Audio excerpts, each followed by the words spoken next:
Why did everyone stop laughing when her shirt tore? That question wouldn't come until later. For now, all they saw was a girl who didn't belong. She stepped onto the gravel yard with a backpack that looked like it had survived a dozen bus stations, a faded t-shirt clinging to her shoulders, and boots whose laces were more stubborn thread than fabric. Her hair, tied low at the nape of her neck, caught in the wind like she hadn't bothered with a mirror. She looked less like a soldier than a stray worker who had taken a wrong turn. The recruits noticed, and they laughed.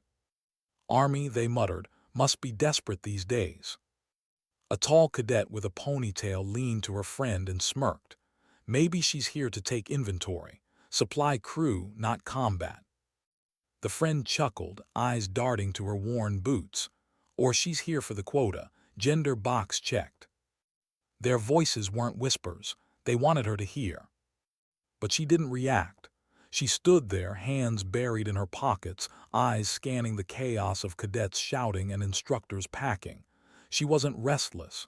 She wasn't eager. She just watched, as if waiting for a signal only she could hear.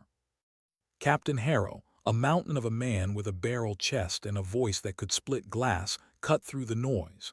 His boots struck the yard like war drums.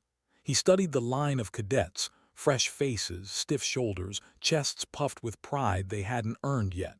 Then his gaze locked on her. "You," he barked, pointing a thick finger. The laughter quieted, curious. "What's your deal? Supply crew take a wrong turn." The others grinned, eager for her to stutter to explain herself. But she didn't blink. She met his stare.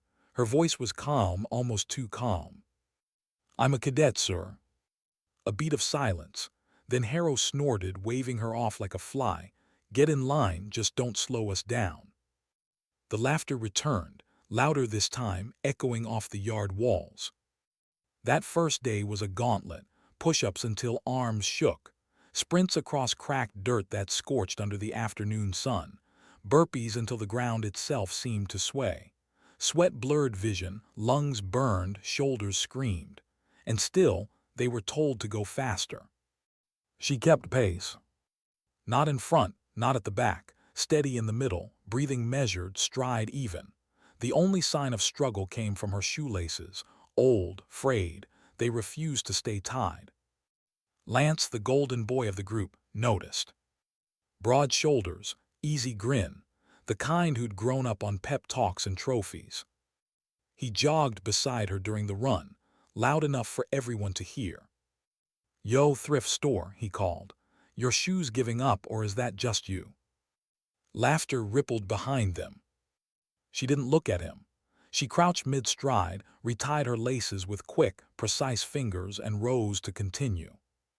But as she stepped forward, Lance swung his shoulder into hers.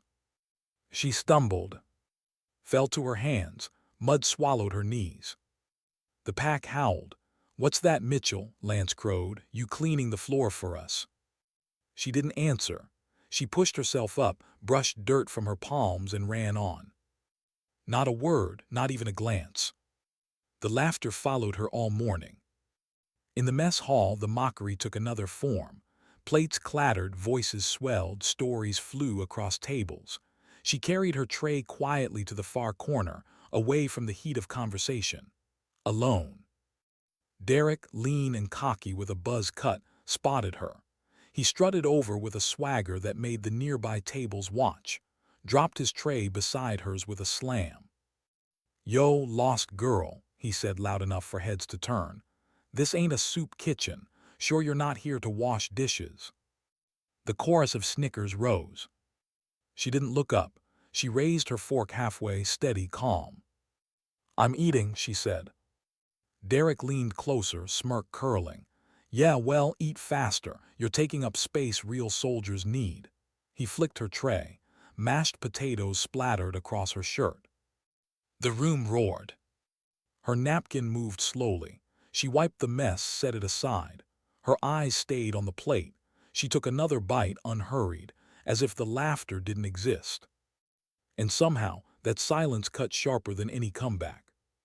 Later, in the shade of a wooden bench, she unwrapped a granola bar. Tara, The blonde with the sharp ponytail sauntered over with two shadows in tow. Arms crossed, voice honeyed with mock concern. "Olivia, right? So where are you even from?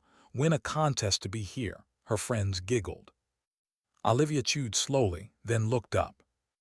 "I applied." Flat like statting the weather. Tara's smile tightened. "Okay, but why? You don't exactly scream elite soldier. I mean, look at you." She waved a hand at Olivia's scuffed boots, her mud-stained shirt, her plain brown hair. Olivia set her bar down, leaned forward just enough for Tara to flinch. "I'm here to train," she said, "not to make you feel better about yourself." The air shifted, Tara's cheeks flamed. "Whatever," she muttered, retreating. "Weirdo."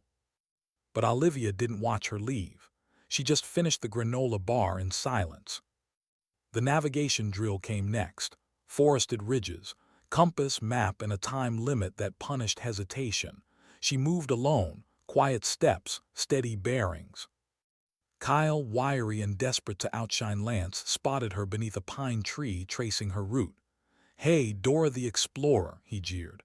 "Lost already? Or just picking flowers?" His group circled closer.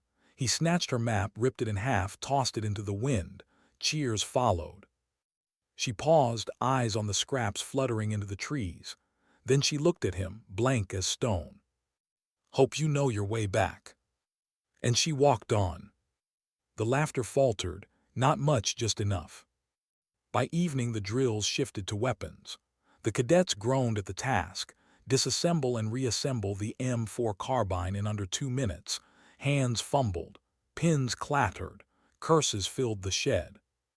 Lance finished in 1:43, beaming. Tara barely scraped through. Then Olivia stepped forward. Her hands moved like memory. Pin out. Bolt free. Components laid in a perfect grid. Every action clean. Every motion precise. 52 seconds. Sergeant Polk stared at the timer, then at her. "Mitchell," he muttered, "where'd you learn that?" She wiped her hands on her pants, eyes lowered. "Practice." The whispers began, not loud, not yet, but enough to reach the lieutenant at the edge of the shed. "Her hands didn't shake," he murmured. "That's Special Forces steady." The golden boy scoffed. "So she can clean a gun, doesn't mean she can fight." But a seed had been planted. That night she sat alone on her bunk. From her backpack she pulled a photo, edges creased, colors fading. A younger her stood beside a man in a black jacket. His face blurred, but the weight of his presence pressed from the paper. Shoulders squared, eyes sharp. Her thumb traced the outline, slow, deliberate. Her lips pressed tight. Then footsteps, she tucked it away. Lance swaggered past, tossing his towel over his shoulder. "Better sleep tight, Mitchell. Tomorrow's shooting, don't choke." She didn't answer. She lay back, hands behind her head, staring at the ceiling, breathing steady, even, silent. But inside something stirred. Something the others couldn't see. And when the morning came, and the rifles cracked, they would. How could someone so quiet carry a presence that made even the wind pause? That was the question whispered long after the rifle range fell silent. Morning came with the smell of gunpowder. The cadets lined up shoulder to shoulder, eyes darting toward the targets 400 meters away. The test wasn't just about accuracy, it was survival in numbers. 5 shots, 5 bullseyes. Miss more than one and your file was marked. The recruits stretched, fumbled with their scopes, whispered calculations about wind and drop. Some spat into the dirt, muttering about luck. Others pressed lips to prayers they hadn't spoken in years. Tara was first. She lowered herself into position, ponytail swinging as she tried to steady her hands. The first shot cracked. Wide, too far right. Her jaw tightened. Another. This one hit but low, clipping the edge of the ring. By the 5th round her breathing was ragged. 2 misses. Her face pale as she set the rifle aside. Lance stepped up, his confidence unshaken. He crouched like he owned the field, sighted downrange and fired. 1 bullseye, 2, 3. The 4th grazed the inner ring, a hair off. He cursed under his breath, forcing the last through clean. 4 out of 5, good, but not perfect. Not bad, Cadet Lance, Sergeant Polk said, jotting notes, but you don't get medals for almost. Lance smirked anyway, shooting Olivia a glance. Good enough, let's see her do better. She stepped forward without a word. Her boots pressed into the gravel, her face calm, unreadable. She sank to her stomach, set the rifle into her shoulder, and adjusted the sight. The others whispered, some mocked, some doubted. Tara muttered, bet she can't even hold it right. But Olivia didn't seem to hear. Her breathing slowed, fingers settled on the trigger. No wasted motion, no nervous ticks, just stillness. The first shot cracked dead center. The second, same. The third, the fourth, the fifth. 5 perfect holes punched through one another, a black circle within a black circle. Silence spread across the range. Even the wind seemed to hold. Mitchell, perfect score, the range officer announced, his voice edged with disbelief.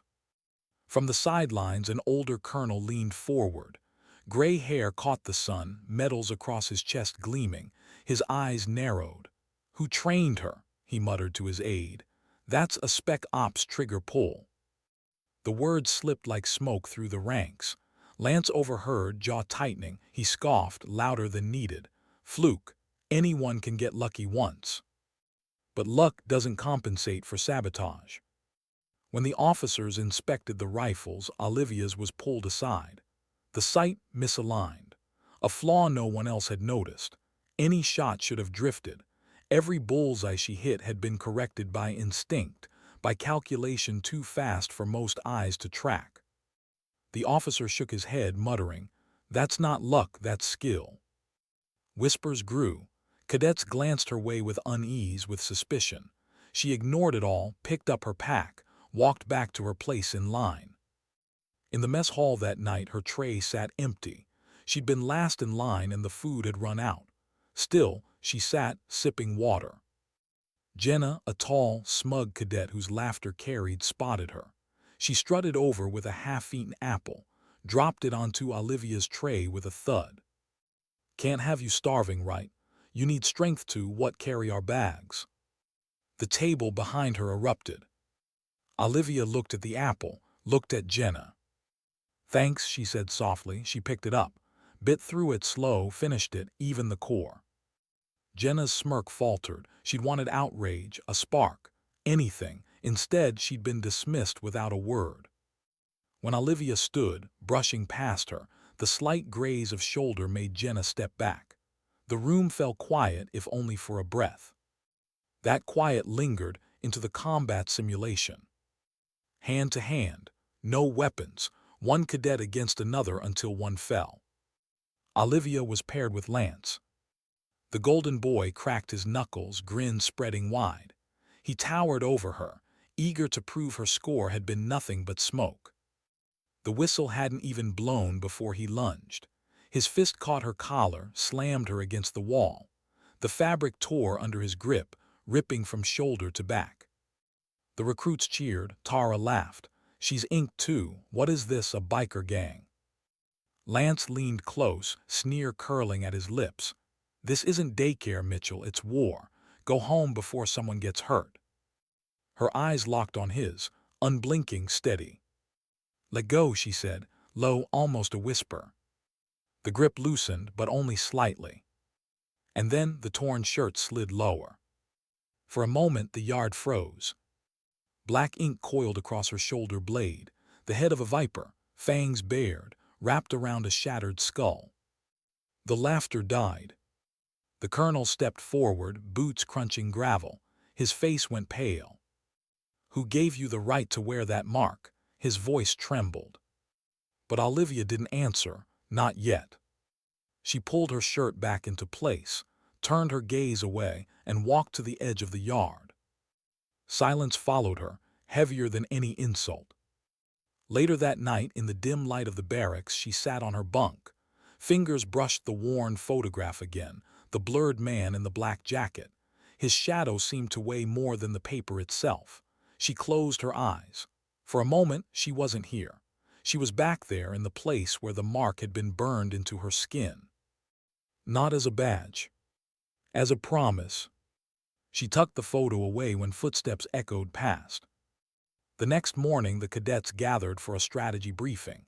Major Clean, stern and sharp-eyed, sketched diagrams on the board. She explained positions, defenses, flanking maneuvers. Her voice cut the air with precision. Olivia sat in the back, notebook open, pen moving quickly.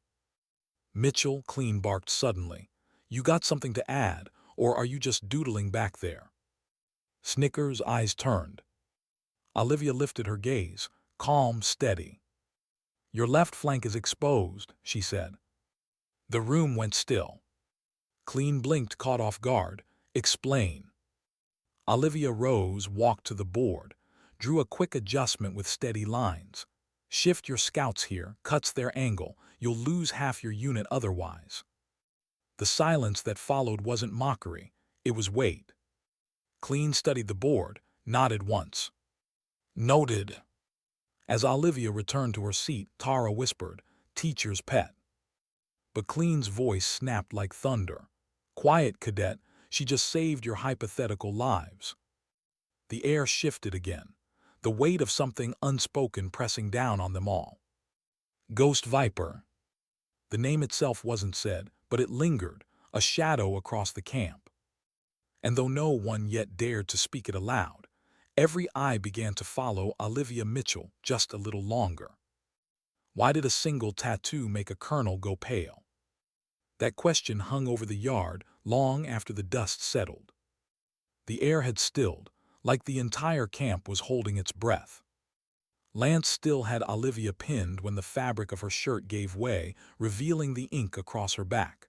The coiled viper, the shattered skull, a mark no one expected to see. At first the cadets laughed. The sound was sharp, hollow, uncertain. Tara sneered, "What is this, Mitchell? A biker gang initiation?" But then the colonel stepped forward. His boots crunched the gravel, his weathered face drained of color, his eyes fixed on that mark like he was staring at a ghost. His voice trembled. "Who gave you the right to wear that?" The laughter died instantly. Olivia's breathing was steady. She didn't flinch, didn't lower her gaze. Her words came quiet, almost too quiet to catch. "I didn't ask for it. It was given by Ghost Viper himself. 6 years." The colonel froze. Every cadet watched as his hand rose slowly, deliberately to his forehead. He saluted. The silence shattered into whispers. A name passed like smoke among the ranks. Ghost Viper. No way. That unit doesn't exist anymore. It never existed. Lance stumbled back, his grip broken, his face pale. For the first time, his grin faltered. He searched her eyes for an explanation, but she offered none, just calm, unyielding silence. Captain Harrow's jaw tightened. Even he who barked louder than storms stood a little straighter. He didn't salute, but he didn't mock either. Tara looked away, hands trembling. The smirk that had been her weapon collapsed under the weight of fear she didn't understand. No one moved, no one dared. Later that night the barracks hummed with whispers. Cadets huddled in corners, voices low. Stories of Ghost Viper rose from shadows. A unit erased from records, whispered about only in rumor. Missions that never happened. Enemies that never returned. Operatives who moved like ghosts, trained under a leader whose name was spoken only in silence. And that mark, the Viper, was said to belong to his last, chosen student. Olivia lay on her bunk, eyes fixed on the ceiling, listening. She heard every word. She didn't correct them. She didn't explain. She simply breathed, slow and even, as though the noise around her belonged to another world. But her stillness only fueled the storm. The next day, the yard buzzed with restless energy. Lance couldn't let it go. His pride bled from every word, every gesture. He marched to the center of the gravel, fists clenched. "So what if she has a tattoo?" he shouted. "That doesn't prove anything. Prove it in a real fight." The recruits exchanged uneasy glances. No one wanted to stand beside him now, but none spoke against him either. Olivia stopped mid-step, turned. Her shirt hung loose, the ink still visible. She didn't fix it. She didn't hide it. Her stance was calm, her voice low. If that's what you want. The challenge carried no bravado, no threat, just fact. Lance charged, fists swung wild, fueled by desperation. He wanted to crush her silence, break her presence, prove that no mark could replace his strength. But she didn't swing back. She moved, fluid, precise. Every punch missed by a breath, every strike hit air. His growl grew ragged, his swing sloppy, his pride unraveling in sweat. "Hit me already," he roared. She didn't, she waited. Until the moment came. A snap choke. Her arm locked around his neck. A twist, a pull. 8 seconds. Lance collapsed unconscious, the dust rising around him. No one spoke, not even Harrow. The silence stretched until it broke under Harrow's voice, quieter than usual. Effective immediately, Olivia Mitchell is honorary instructor. You'll learn from her. He didn't wait for cheers. He didn't look for approval. His words landed heavy, unarguable. Olivia didn't nod, didn't smile. She simply pulled her torn shirt closed, picked up her backpack, and walked off. The cadets parted for her, eyes down, jokes gone. But silence does not erase envy. It only buries it. The resentment came sharpest during the live-fire drills. Assigned to lead a small squad through a mock urban assault, Olivia moved with precision. Signals sharp, steps calculated.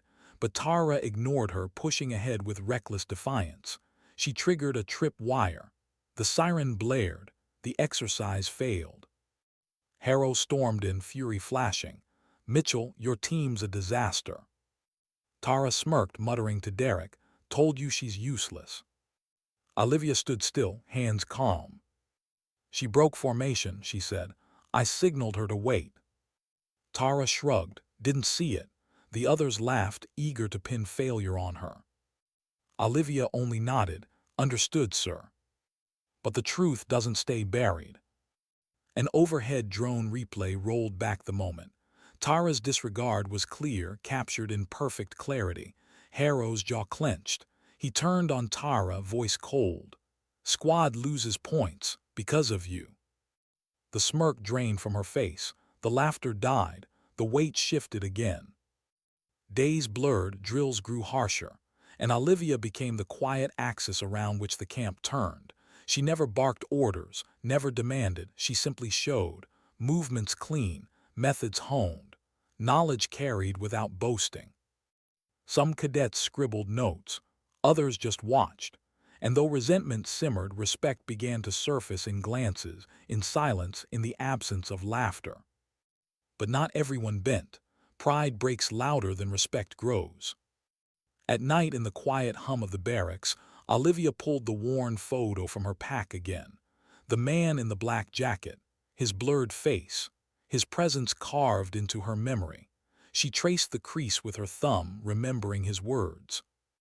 "This isn't a badge, it's a promise." And she had carried that promise here, into a place that still doubted her. Some promises are heavy. Some never leave your skin. Outside, a storm built in silence. Whispers of Ghost Viper reached further than the camp. Officers, instructors, eyes shifted, files opened.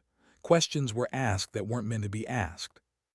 And Olivia Mitchell, the girl who had walked into the yard with a torn backpack and mud-caked boots, was no longer just another cadet. She was something more. Something the camp didn't know how to handle.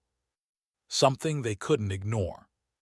And though she never said it, every step she took whispered the same silent truth. She hadn't come here to belong. She'd come here for something else. What that was, they hadn't figured out. Not yet. What happens when silence teaches louder than any shout? The cadets learned quickly. The yard changed after the colonel's salute. Gone were the jeers, the careless laughter. In their place came uneasy glances, hushed whispers, and a silence that weighed heavier than before. When Olivia stepped forward now, no one shoved her aside. No one flicked her tray in the mess hall. They didn't smile at her either. Respect and fear often wear the same mask. Captain Harrow wasted no time. He called her to the front of the yard, voice flat. "Mitchell will demonstrate. Watch, learn." She didn't bark orders. She didn't raise her voice. She simply moved. Her hands broke down rifles with clean precision, faster than timers could blink. She corrected stances with a flick of her wrist, showing rather than scolding. Combat drills that had once been chaos became sharpened under her quiet guidance. Some cadets scribbled notes. Others stared, caught between resentment and awe. Tara sat in the back, arms crossed, lips tight. Lance was gone, reassigned to medical. The rumor whispered, desk duty. Exile dressed in paperwork. The silence didn't erase shame. It only buried it deeper. It surfaced during the first aid drill. Cadets paired up, tasked to treat a simulated casualty under time pressure. The dummy bled with pumps of fake crimson, timers ticking, voices rising.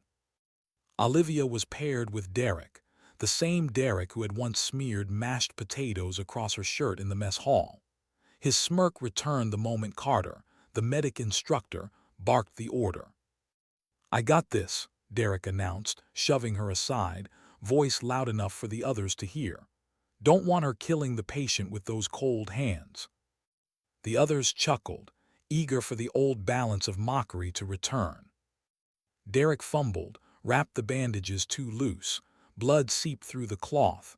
The dummy's vitals dropped on the monitor. Carter's voice cut sharp. "You're killing him, cadet." Derek's face flushed. His eyes darted. "She distracted me." He jabbed a finger toward Olivia. The laughter roared. Old habits returned, cruel and easy. But Olivia didn't rise, didn't argue. She stepped forward, calm as a shadow, took the bandages from his hands. Her fingers worked steady, precise, layered tight and efficient. The bleeding stopped on the monitor. The vitals steadied. Carter nodded once. "That's how it's done." The laughter died in the same breath it had been born. Derek stormed off, muttering, his pride bleeding more than the dummy had. The others watched Olivia, their silence heavy, their shame unspoken. Later, Carter pulled her aside, slipped a medic patch into her hand. "You earned this." She said nothing, just tucked it into her bag where no one would see. But Elena saw. The quiet cadet who had once slipped Olivia a spare map when hers was destroyed. She watched her closely now, not with envy, not with fear, but with something softer, curiosity, perhaps respect, perhaps something more. The whispers grew in the days that followed, not just among cadets, among officers, among instructors. Ghost Viper. The name spread like a shadow carried by mouths too careful to admit they spoke in it. Files were requested, doors closed, briefings ran long. And then he came. The guard at the gate stiffened first. A man approached in civilian clothes. Black jacket, jeans, his shoulders broad, his face unreadable, no insignia on his chest, no uniform, yet every step carried authority that made men step aside. The colonel was waiting, hands clasped behind his back. "General," he said, voice low. The man didn't answer. His eyes found Olivia across the yard. For the first time, they softened. The cadets turned, watched. Tara's water bottle slipped from her hand, clattering to the gravel. Olivia walked to him, steady, unreadable. She stopped a few feet away. Her voice was low. "You didn't have to come." His lips tilted, almost a smile. "Yeah, I did." The silence deepened. Every cadet felt the shift, though none understood it. The colonel cleared his throat, addressed the group. "This is General Thomas Reed." A pause, the weight of the name pressed into the air. "Olivia's husband." Shock rippled through the yard. Husband. The girl they mocked, dismissed, scorned, standing here, tied to a man whose presence alone bent the air around him. Reed didn't explain. He simply rested a hand on her shoulder, turned with her, and walked toward the old pickup she had arrived in. The engine coughed to life, dust rising as it rolled away. No one moved until the truck was gone. Whispers filled the empty space they left behind. Her husband. A general. What the hell is she doing here then? The questions twisted into rumors into doubts. Some cadets resented her more. Others began to fear her. And a few, those who had mocked the loudest, felt shame coil like barbed wire inside their chests. But Olivia didn't return that evening. Not to the yard, not to the barracks. Her bunk sat empty, her bag tucked beneath it. The photograph of the man in the black jacket was gone. The absence was louder than her silence had ever been. That night in the dim barracks, Alina sat on her bunk, staring at the empty space across from her. She whispered, who was she really? No one answered. Not even the ones who thought they knew. And somewhere beyond the camp, in places cadets could not imagine, doors opened. Meetings began. Files marked classified were slid across tables. Names erased from records resurfaced in shadows. Because Ghost Viper had not died in silence. He had left behind one final student. And she had just stepped into the light. How can someone be gone, yet remain everywhere? That was the question the camp wrestled with in the days after Olivia vanished through the gate with General Reed. Her bunk sat empty, her bag was gone. The creased photograph she once studied by the dim barracks light had disappeared. No note, no explanation. And yet she was still there. Every time the cadets entered the yard, their eyes flicked to where she once stood. Every time they fumbled their rifles, they remembered her hands moving steady and sure. Every time they argued during drills, they recalled her silence that cut deeper than shouting. She didn't need to be present to be felt. But her absence pulled consequences like a storm. The first bolt struck Tara. The girl with the sharp ponytail, the smirk that had mocked Olivia from day one, carried more than pride. She carried a sponsorship, a defense contractor's golden ticket. They'd funded her path through training, expecting her to shine. But when a video surfaced, grainy, taken by a cadet's phone, it told another story. Tara shoving, jeering, sneering. Her voice sharp with ridicule, Olivia silent in the face of it. The video spread online. Forums lit up with outrage. Comments tore into her cruelty. By morning, the contractor dropped her. Sponsorship terminated, future gone. She left the camp a week later, head low, bags packed in silence. No one stopped her. No one spoke. Not even the friends who once laughed at her side.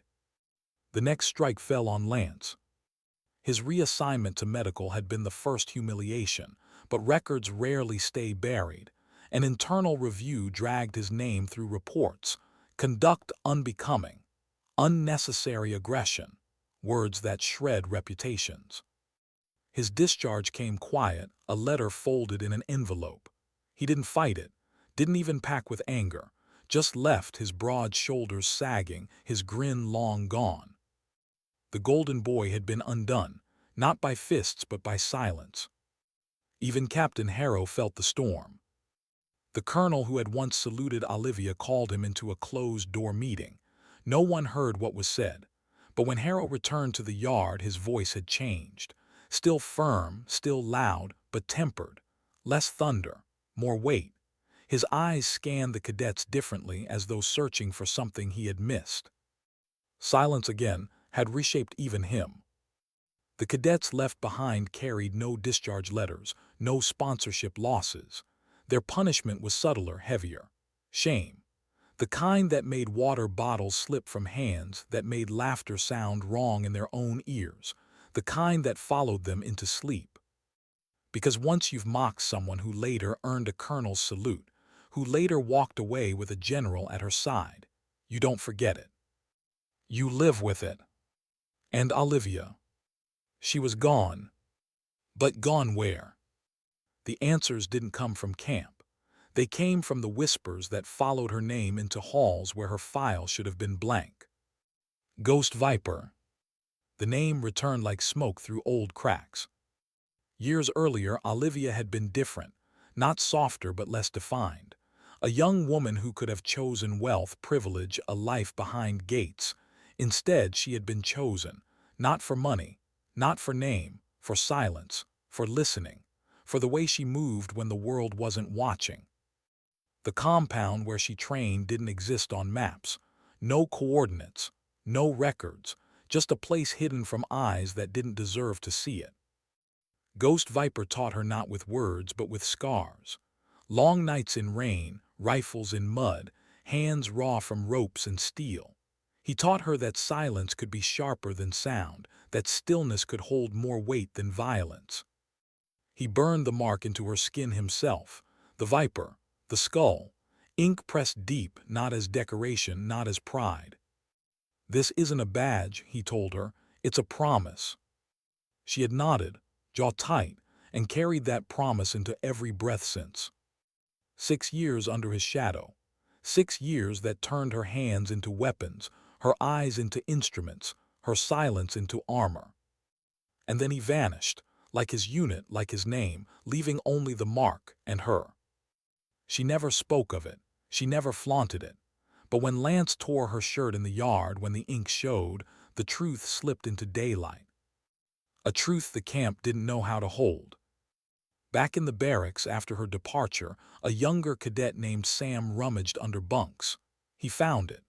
The old photograph she'd left behind, wedged into wood, edges worn thin. He held it up, a younger Olivia, beside the man in the black jacket, his face blurred, his posture sharp, a shadow more than a person. "Who was she really?" Sam asked. No one answered. Even Tara, still there but quieter, kept her eyes low. Sam slipped the photo into his pocket. He didn't know why, only that it mattered, that one day someone would need to remember. The consequences rippled further than cadets. The defense contractor that dropped Tara watched its stock dip, forums dragging its name through fire. Lance's discharge became a cautionary tale in military circles, whispered in locker rooms, written in silence between lines of reports. Even Harrow, once immovable, carried a softer edge. His voice still roared, but behind it was caution. The knowledge that silence could be heavier than all his orders combined. Olivia's story spread, not through speeches, not through announcements, through whispers, through cadets who carried shame in their bones, through officers who saw a salute where no salute should have been. And outside the camp, beyond the dust roads and barbed wire, her story spread further, into towns, into forums, into ears of the overlooked, the dismissed, the ones told they didn't belong. They heard of her, the woman who had walked into a room full of scorn and walked out with a salute. They heard and understood. Her silence was theirs, her stillness theirs. Her story was not legend, not myth, just truth. A truth that moved without sound, without permission. And so the camp trained on. But nothing was the same. Every time cadets lined their boots on the gravel, they glanced at the empty space where Olivia once stood.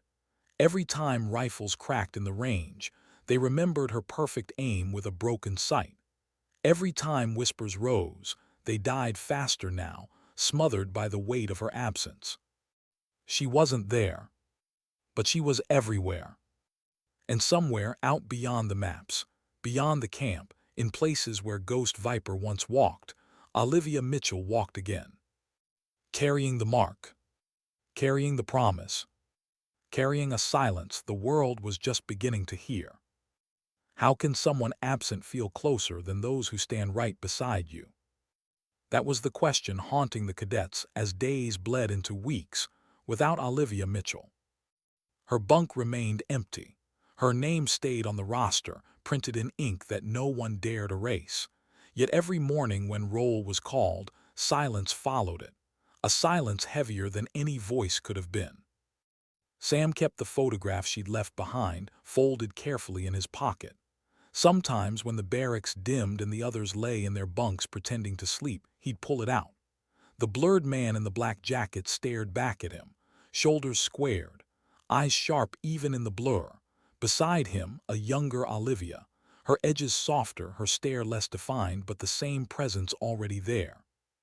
He didn't show it to anyone else. Not even Alina, who lingered near Olivia's empty bunk more than once, her eyes carrying something she never spoke aloud. The camp itself seemed to bend under the memory of her. Drills ran the same, push-ups, sprints, burpees in dirt, but cadets moved differently now. They carried themselves quieter, they mocked less. They pushed harder, not out of pride, but out of something closer to atonement. During rifle practice, Sergeant Polk caught himself staring at the targets longer, as though expecting to see another perfect cluster of holes carved into the center. During navigation drills, cadets studied their maps with more care, remembering the way Olivia had folded hers after Kyle shredded it, walking on without a word. Even Captain Harrow's roars seemed different, still fierce, still loud, but threaded with pauses that hadn't been there before, pauses heavy with the memory of silence stronger than sound. But outside the yard, the whispers carried further. Instructors held hushed conversations in offices with closed doors. The colonel who had saluted Olivia fielded questions he didn't want to answer. General Reed's visit had left ripples that weren't fatting. His presence had been brief, his words few, but his shadow spread long. Why here? Officers asked one another in low voices. Why train her among cadets? What is she preparing for? What orders are we not seeing? No answers came, only silence. But silence, as the camp had learned, speaks in its own way. Rumors spread faster than memos. Some cadets said Olivia was working with Reed on a classified training program, somewhere remote, far from maps.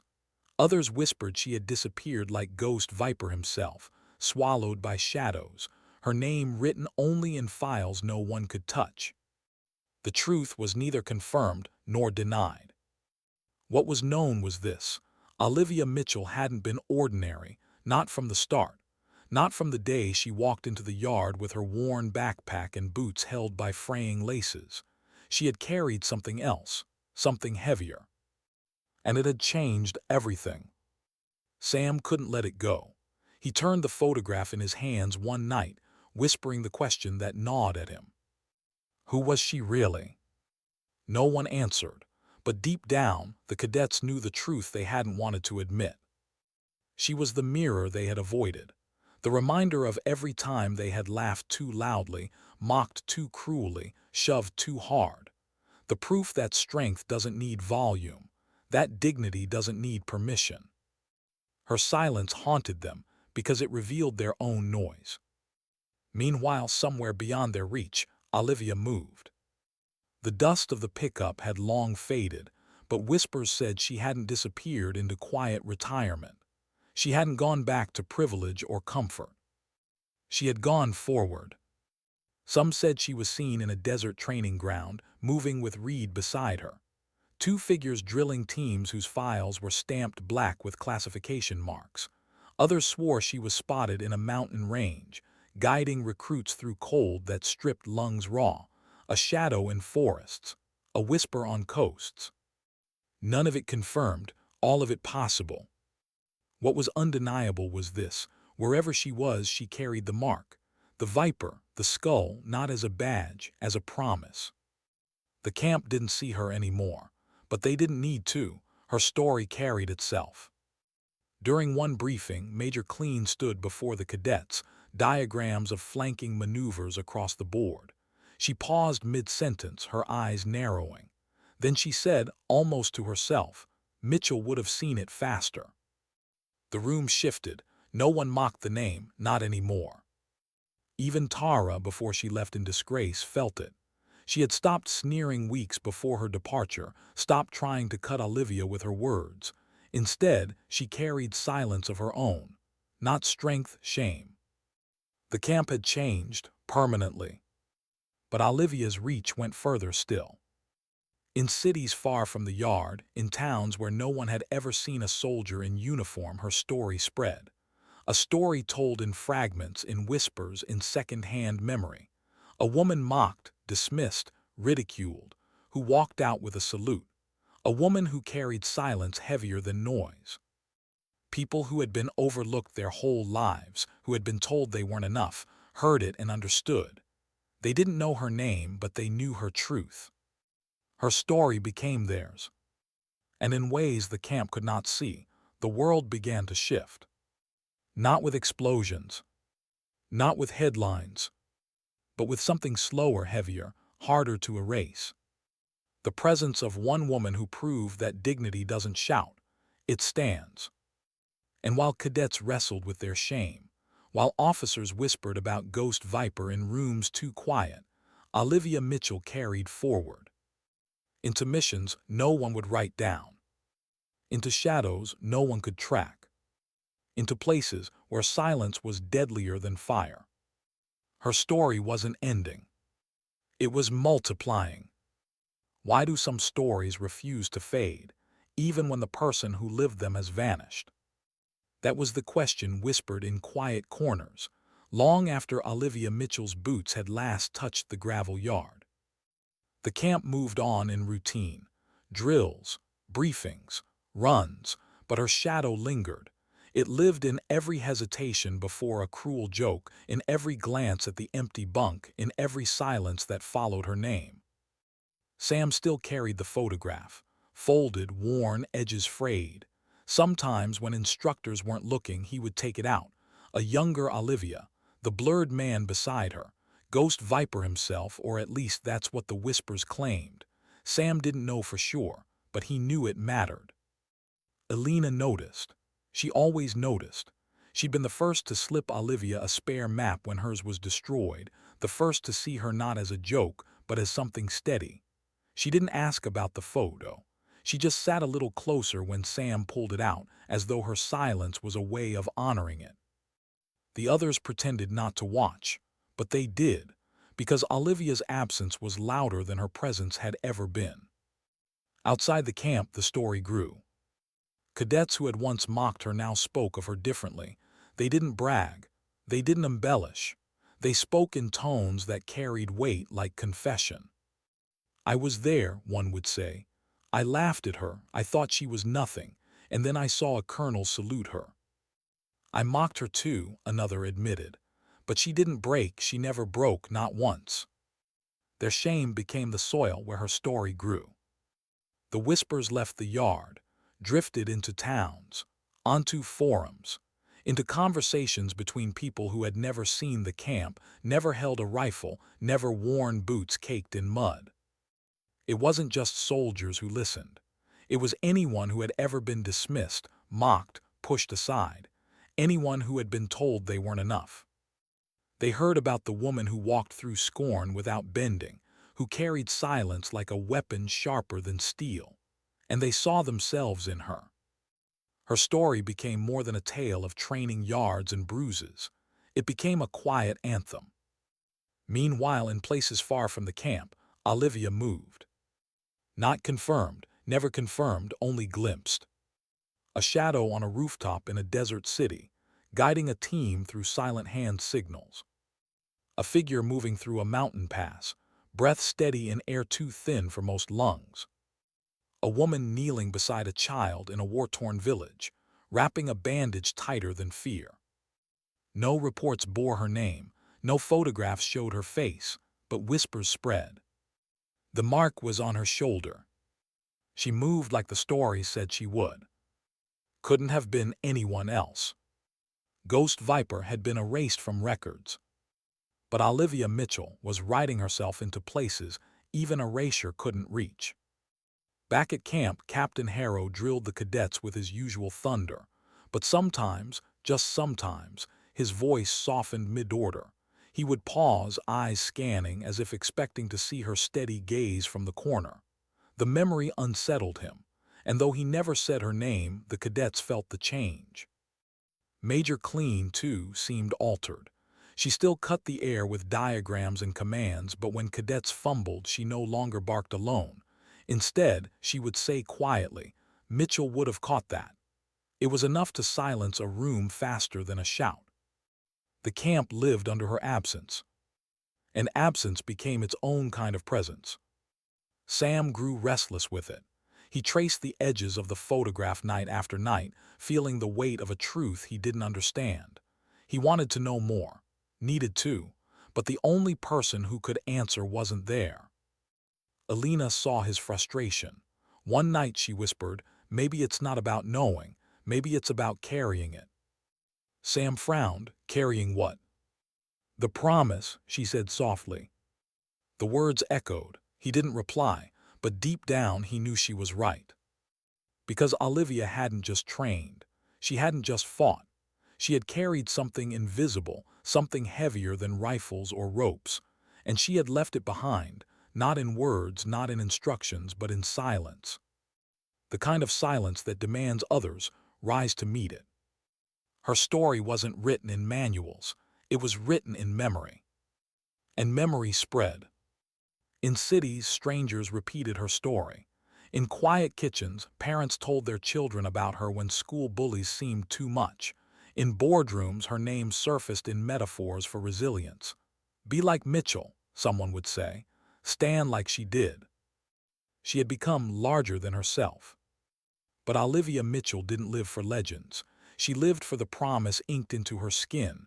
The viper, the skull, burned not as decoration but as vow. "This isn't a badge," Ghost Viper had told her years ago. "It's a promise." And she still carried it. Through deserts, through mountains, through silence. The camp didn't see her anymore, but in some ways they saw her more clearly than ever. Because every time they stumbled, they remembered the way she had stood. Every time they mocked, they remembered the way she had endured. Every time they wanted to quit, they remembered the way she had kept running, limp and all.